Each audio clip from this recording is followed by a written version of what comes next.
Take Back Your Health Now, Episode 86.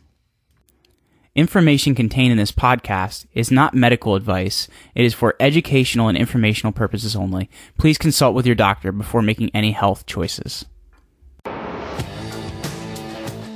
You're listening to the Take Back Your Health Now podcast, the show that interviews the top doctors, athletes, trainers, and entrepreneurs to help you find the holy grail of health. Now here's your host, Dr. Dan Margolin.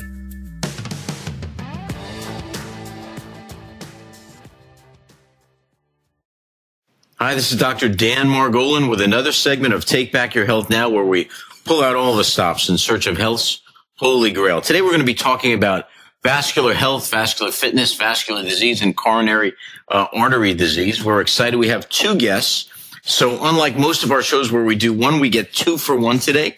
We have Dr. Gary Mezo. He has practiced family medicine, emergency medicine for 28 years, then retired from clinical medicine to dedicate his life efforts to medically, scientifically proving the efficacy and science behind his discoveries.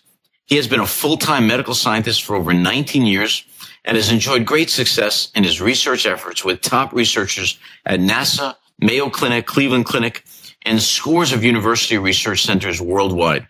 His goal has always been to reverse many chronic disease states by restoring optimal form and function, eliminating the underlying causes, and through marked improvement of system-wide health. He is an expert in nanobacteria and endovascular research.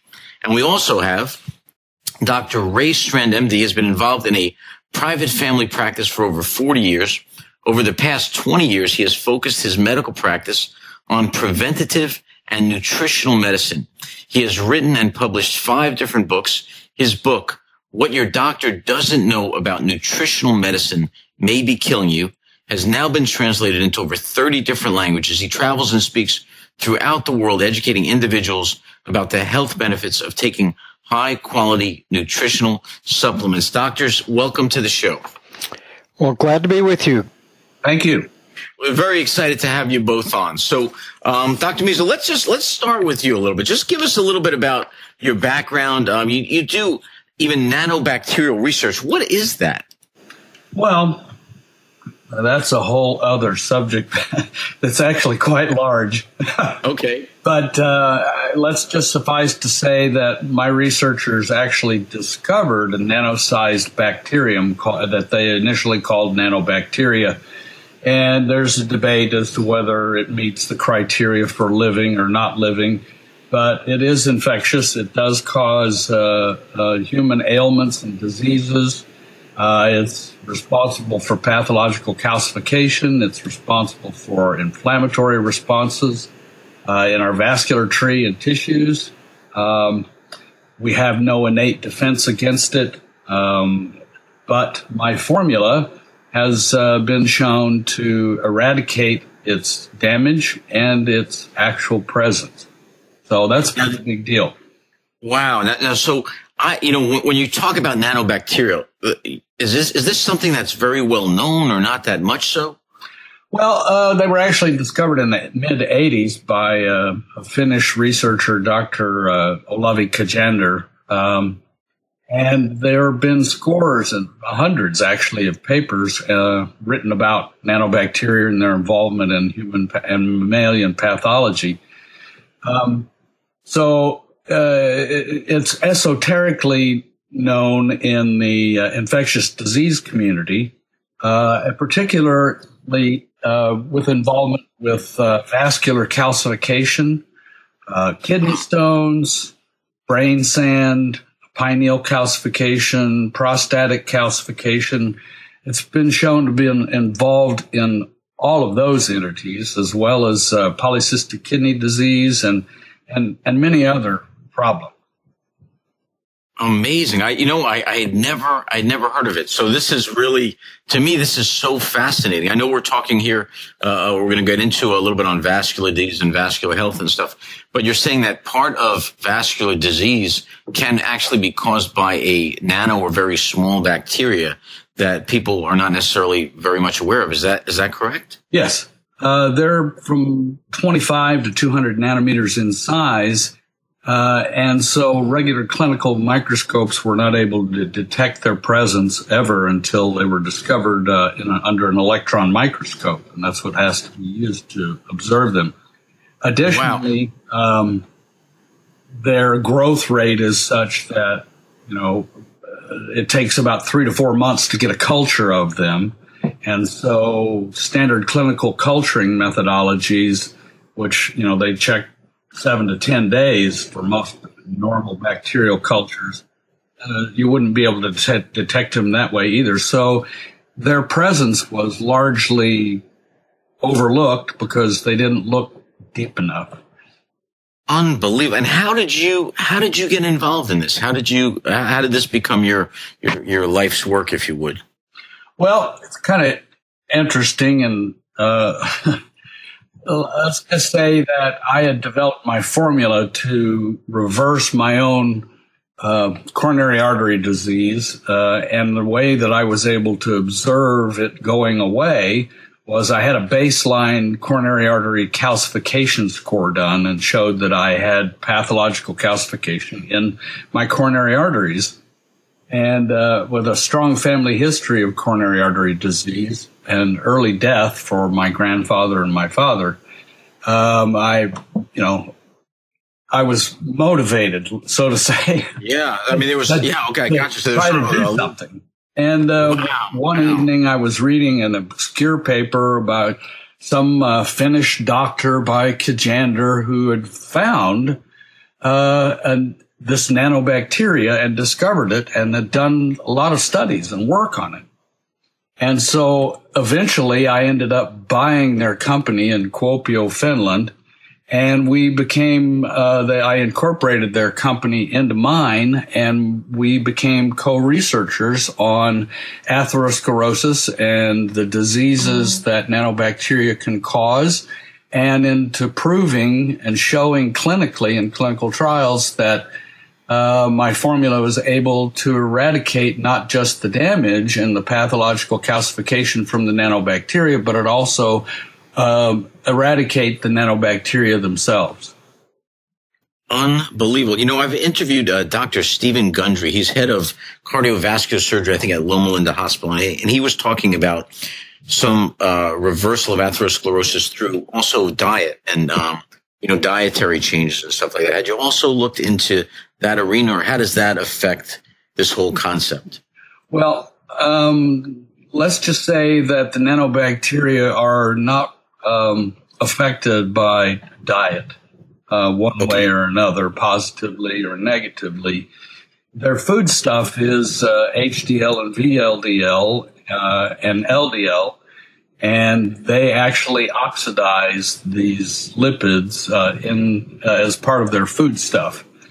Just for the audience, what HDL, LDL, just go over what those are, if you would. Well, they're cholesterol, and everybody's heard about cholesterol, and they've heard that the big cholesterol, HDL, is actually good for you, and that the LDL, low-density lipoprotein, and VLDL, which is very low-density lipoprotein, are bad for you.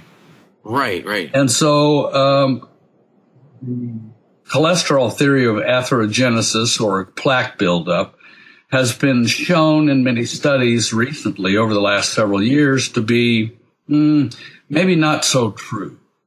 So there are benefits to behaving yourself with a proper diet, but it's our understanding from our research and our work that the dietary problems that people may or may not have nothing whatsoever to do with being afflicted or disturbed or made sick or impaired by nanobacteria. They're mutually exclusive things. Wow. This is groundbreaking work. Now, obviously, you had, I don't mean to put this in a way, but you had a death sentence over your head. You found this material, you found this company, and you were so impressed by it, you actually bought the company. Yeah. So clearly this was there a point of total, you started looking at it and you almost fell off the chair, or how did you? When I was reading their study, early in the morning, and I stumbled upon it. I read their entire paper, and I did some more research.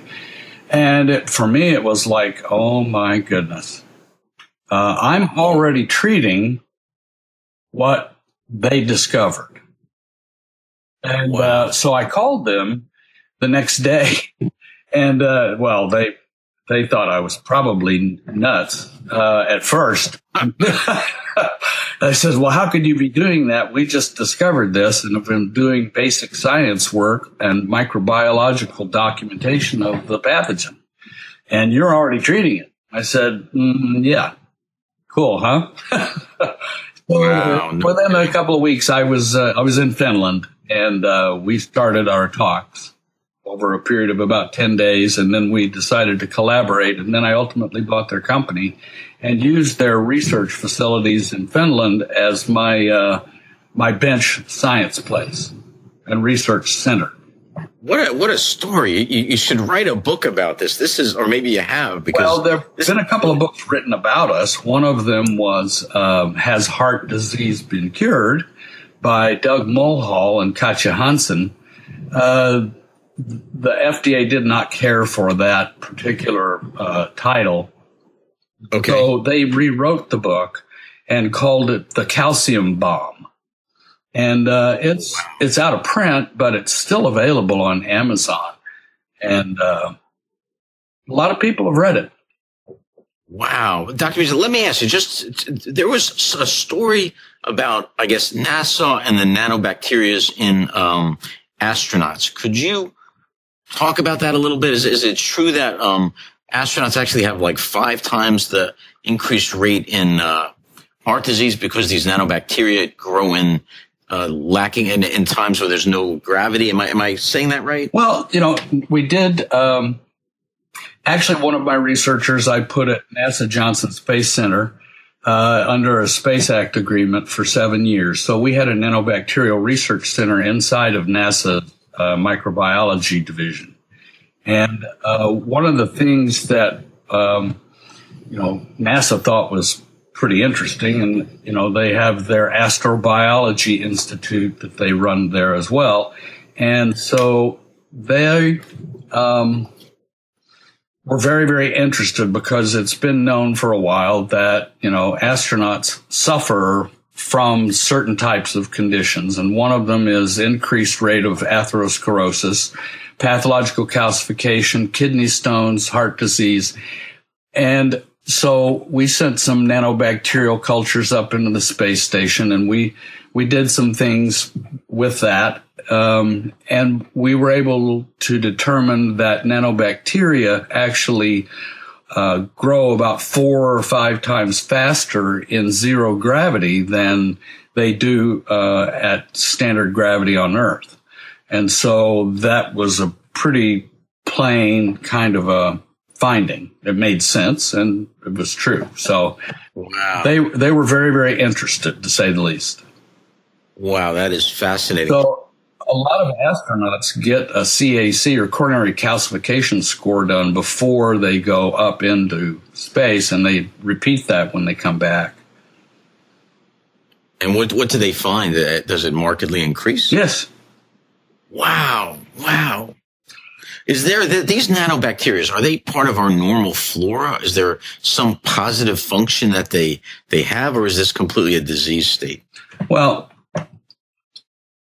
let's just say that they've been around from what we believe billions of years, and they're probably ancestral observers of our existence here.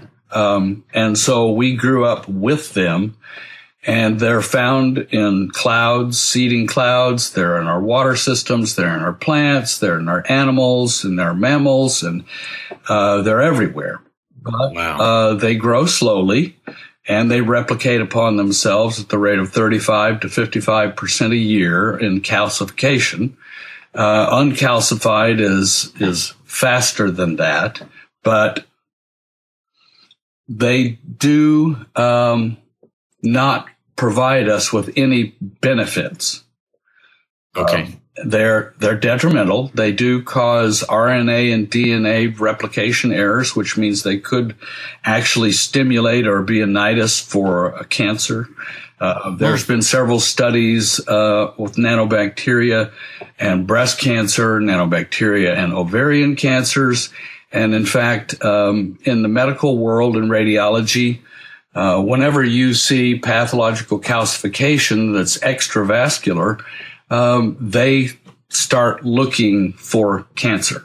So I don't know if it's a chicken and an egg thing or if they're just innocent bystanders. They happen to get stuck by cancers, or they stimulated the problem to begin with.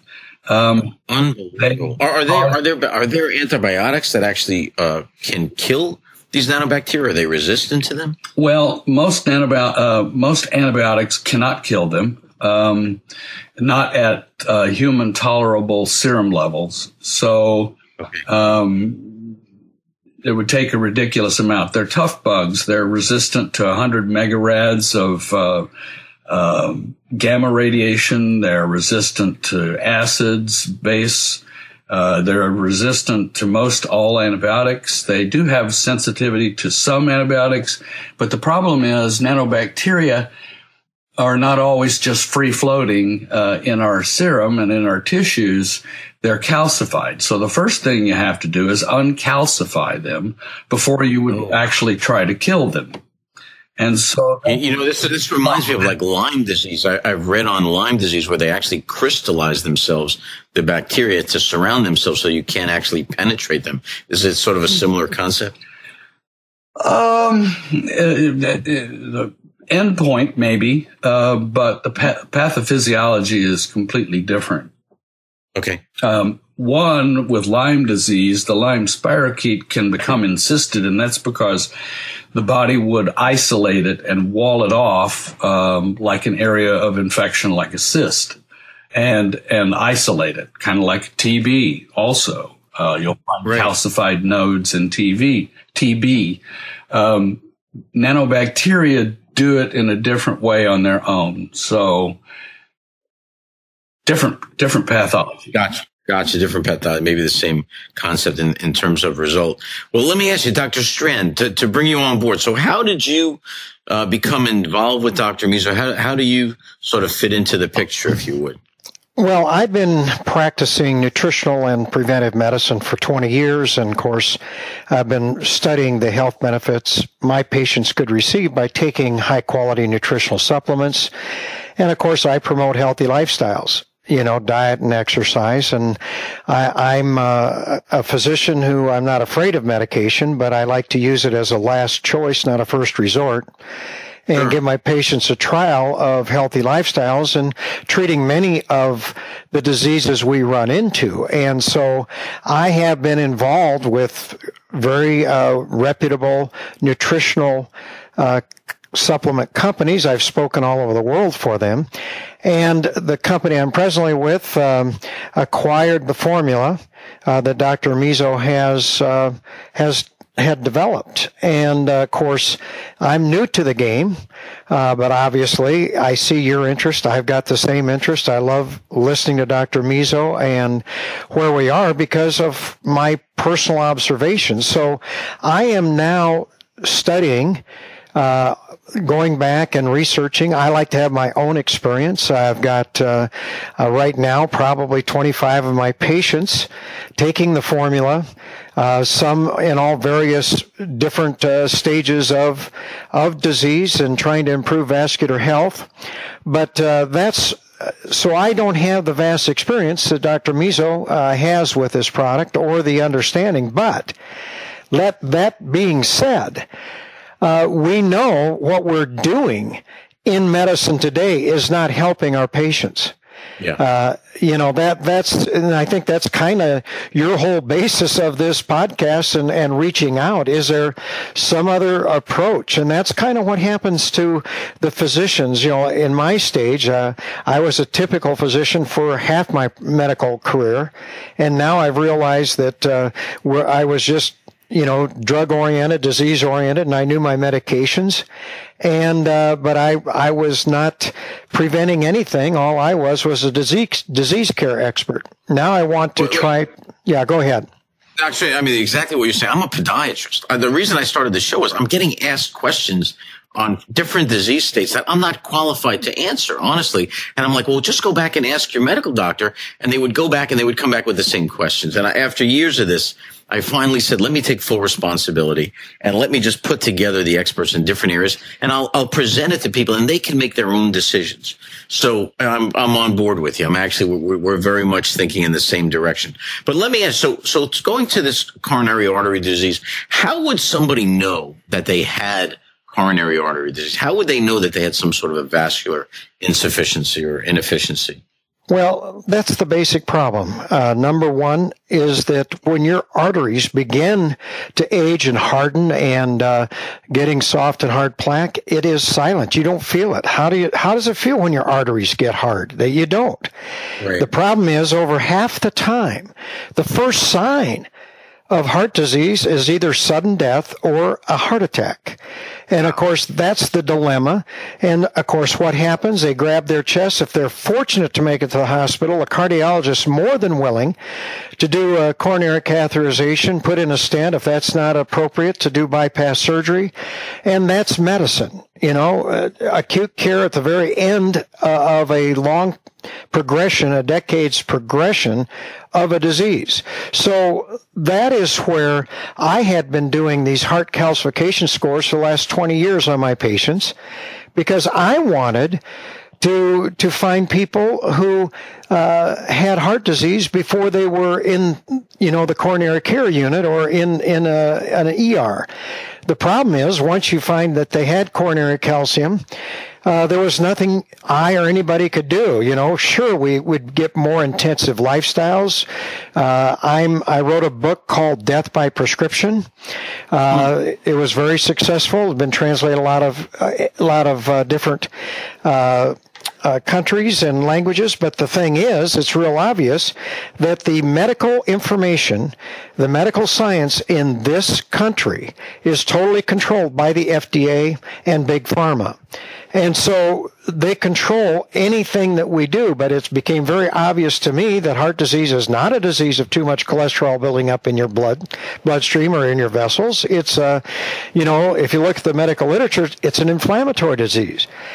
But now that I've met Dr. Mezo and I'm getting experience with his formula, I'm starting to realize, what if we've been on the wrong track all of these years, and people who are trying to do everything according to the medical community and still finding out they have serious coronary artery disease, that it didn't work, we've done them an injustice.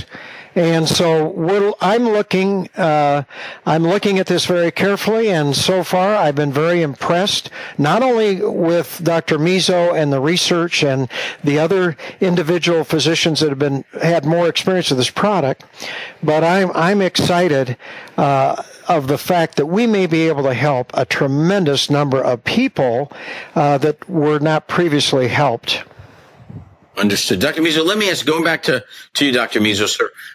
We talked about bacteria not particularly being able to attack these nanobacteria, and yet clearly you were bent on figuring out how to kill them off, how to cure this to some degrees, or kill these nanobacteria. And it sounds like you developed a formula. Just go into that a little bit. How did you develop this? What kind of results? Just go into that aspect, if you would. Well, this is a long story. But suffice it to say, once I had found out that my coronary calcium score was 732 and I was extremely high risk for having heart disease. What would be what's normal? What would be a normal score? 0. Oh my God. Okay. All right. So anything over 100 is risky, and absolutely anything over 100 in the left anterior descending coronary artery puts you at the highest risk. So I was total score highest risk and LAD highest risk, and so anyway, what is LAD? Left anterior descending coronary artery. So you basically have a gun to your head while you're trying to figure this out. Well, I didn't think I was going to get to live very long. I was running around, Mach 5 with my hair on fire, trying to live life in its absolute fullest. And I even hated to sleep because it was a waste of time. Wow. I was in for the rapid race. But at any rate, I was able to figure out the formula, and I wrote it down. I had it compounded, and I had it made, and I started taking it myself.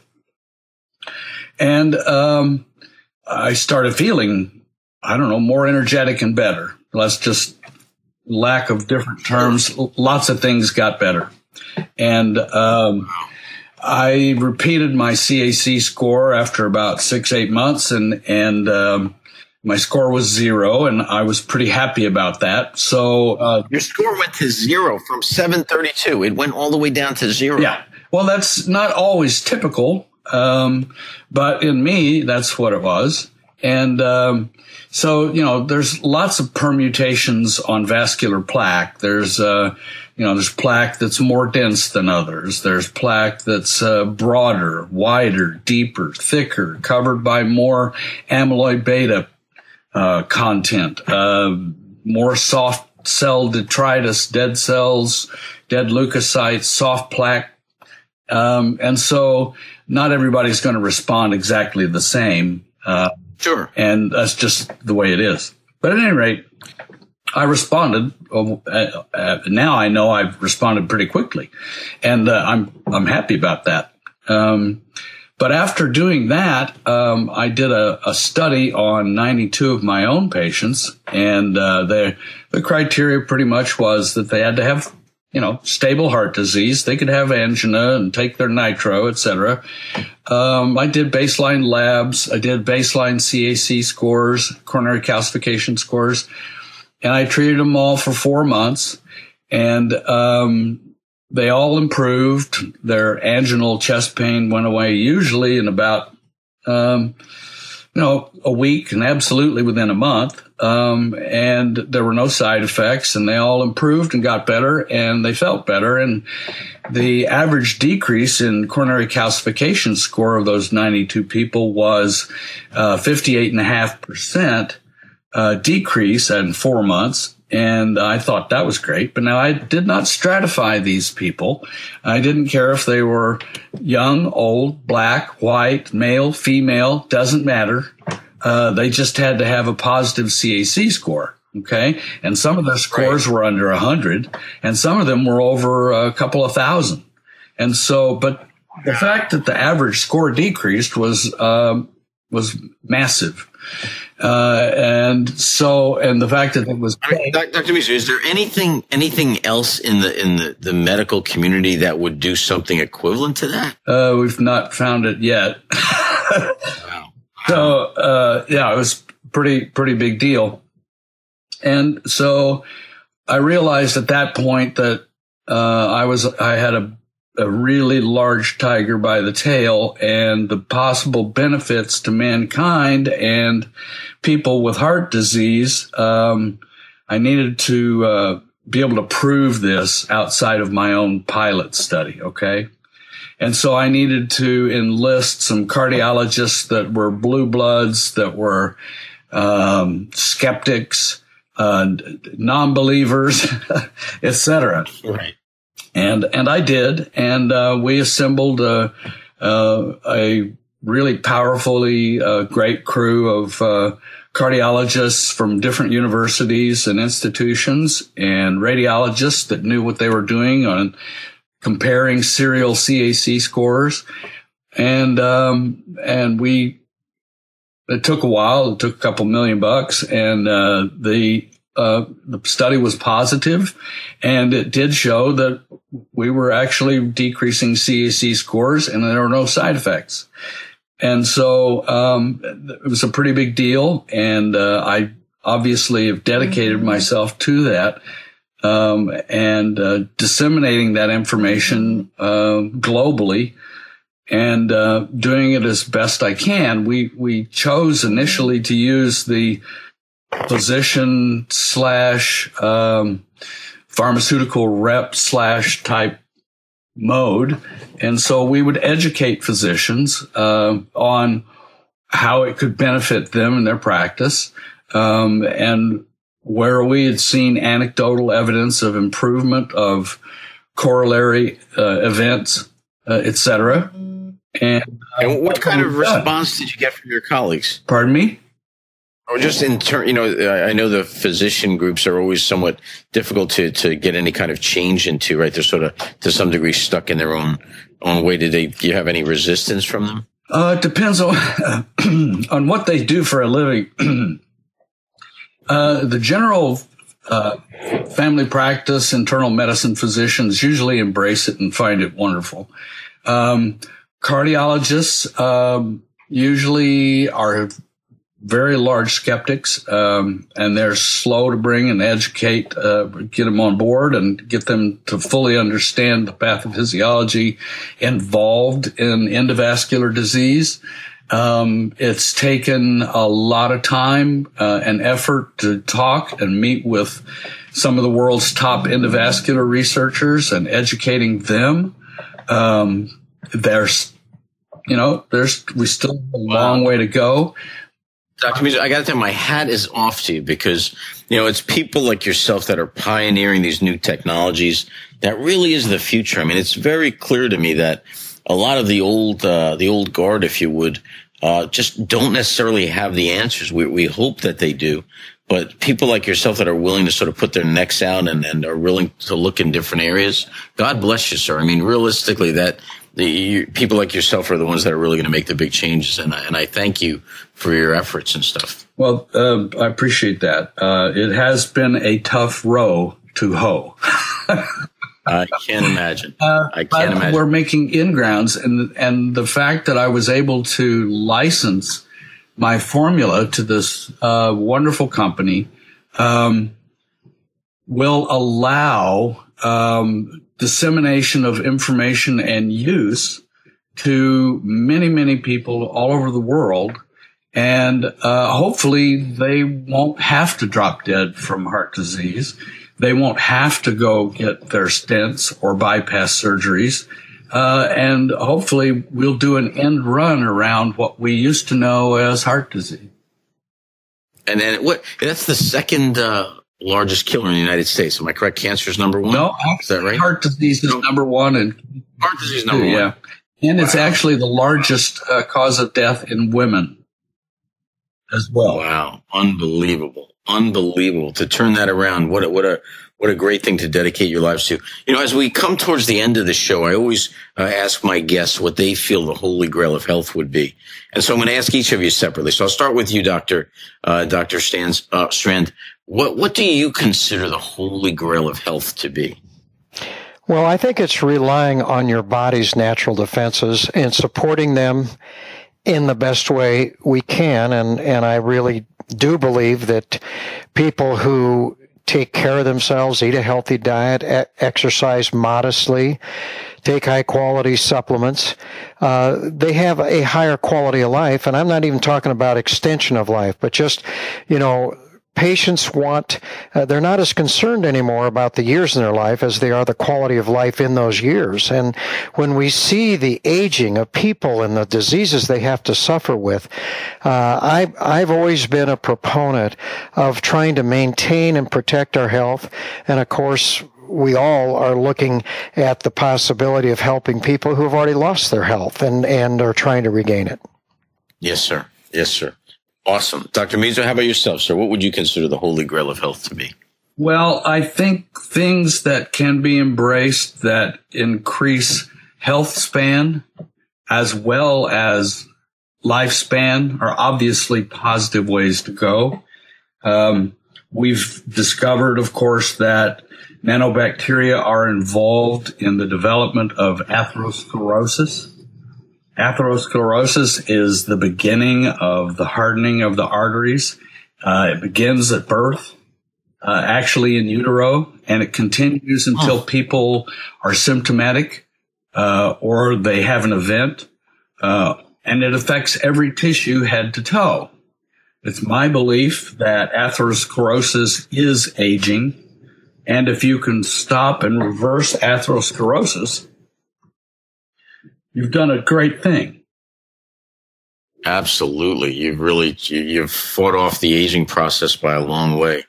Well, wonderful. What we're doing is presenting information to them they may not get anywhere, and you guys have certainly done that. And it really is just an amazing interview. I greatly, greatly appreciate both of you taking the time to be on the show. It's been a pleasure to be with you. Thank you, Dr. Dan. You're very welcome. Have a wonderful day.